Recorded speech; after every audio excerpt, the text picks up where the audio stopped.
ইনশাল্লাহ আমরা চাঁদাবাজ, দুর্নীতি এবং সন্ত্রাসের বিরুদ্ধে আমরা একটা এখানে ঝাড়ু মিছিল করব।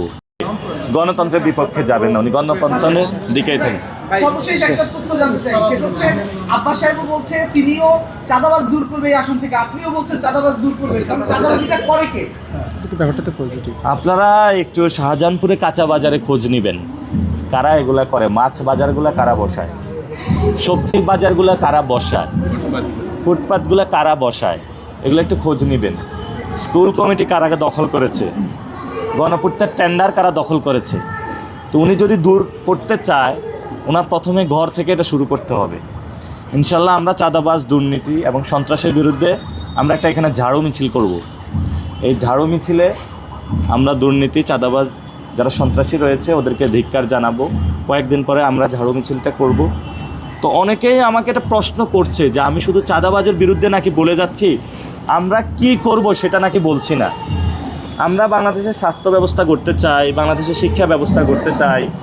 আমরা নতুনভাবে ব্যবসায়ী যারা রয়েছে তাদের একটি সুন্দর ব্যবসার পরিবেশ করে দিতে চাই। এবং আমরা হলো যে রাজনৈতিক সংস্কৃতি যেটা চাঁদাবাজ, দুর্নীতি কেন্দ্রিক, সেটাকে বন্ধ করতে চাই। এবং আমরা এখানে যে গুম খুন হয়েছে সেগুলো বন্ধ করতে চাই। এবং আমাদের যে অর্থনৈতিক বৈষম্য রয়েছে, অনেকে চাকরি পাচ্ছে না, যাতে একটা মেরিট বেস সোসাইটি আমরা করতে চাই। স্কুলে যাতে লবিং বেস কোনো বাচ্চা ভর্তি করাতে না হয় সেটা আমরা বন্ধ করতে চাই। সবার সমান অধিকার আমরা নিশ্চিত করতে চাই। বাছাইকৃত লাল সরিষার দানা থেকে অত্যাধুনিক কোল্ড প্রেস মেশিনে তৈরি হয় প্রাণ সরিষার তেল, আসল ঝাঁঝে আসল স্বাদে। আমাদের বক্তব্যগুলো তো ক্লিয়ার আমাদের সামনে, কিন্তু কেউ যদি পায়ে পাড়া দিয়ে এগুলো বলতে চায় তখন আমাদের বলতে হচ্ছে। এবং ইনশাআল্লাহ আমরা সর্বোপরি এখানে বৈষম্যহীন এবং ইনসাফের একটি ঢাকা আর্ট করতে চাই। আমি আপনাদের খুবই আজকে স্পষ্ট করে বলে দিতে চাই, আমার এইখানে রাজনীতিতে এই যে ভোটে ইলেকশন করতেছি, এটা প্রথম এজেন্ডা শহীদ ওসমান হাদি ভাইয়ের বিচার। 2 নাম্বার হলো ইনসাফের ঢাকা আর্ট প্রতিষ্ঠা করা।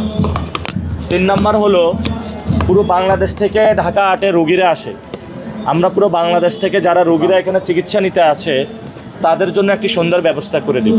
পুরো বাংলাদেশ থেকে ওইখানে অনেকে শিক্ষা ব্যবস্থার জন্য পড়তে আসে, ঢাকা মেডিকেল বুয়েট, আমরা তাদের জন্য একটা সুন্দর শিক্ষা ব্যবস্থা পরিবেশ তৈরি করে দিব।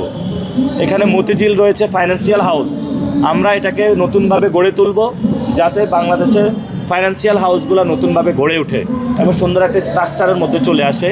এবং সর্বোপরি এখানে অনেক সরকারি চাকরিজীবী রয়েছে, ফলত তাদের জীবনযাপন, তাদের অধিকার নিয়ে আমরা ইনশাল্লাহ লড়াই করব, যাতে তাদের সুস্থ জীবন নিয়ে সুন্দর একটা পরিস্থিতিতে তারা বসবাস করতে পারে। এবং সেখানে আমরা হলো দুর্নীতি বন্ধ করে দিব। আমাদের এখানে দুদক রয়েছে, আমরা দুদককে অ্যাক্টিভ করব।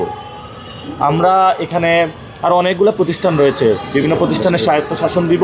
আমরা এই কাজগুলো করব, আমরা এগুলো বলে এসেছি। সবাইকে ধন্যবাদ। আসসালামু আলাইকুম।